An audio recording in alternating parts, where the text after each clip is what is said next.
fridge. My parents are upstairs, but they don't care if you drink. Okay, cool.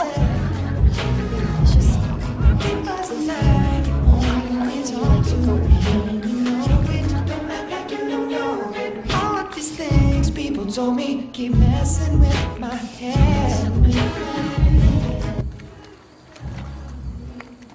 I hate that shit. What do you smoke? I smoke hand-rolled cigarettes. Never industrially produced, never cloves. What's wrong with cloves? Can't inhale cloves, what's the point? Oh, You're not supposed to. well, cloves were what I first smoked when I was young, so, you know, it's a force of habit. It has fiberglass. Really? Yeah. Rolling your own is best. Also, like, I'm trying to, as much as possible, not participate in our economy.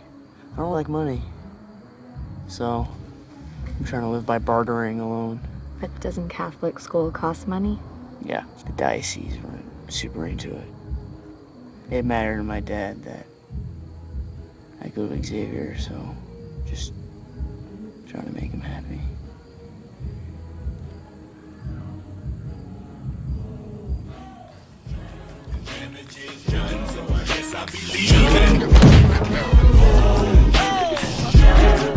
I don't want to have sex yet. I haven't had sex yet with another person. Really?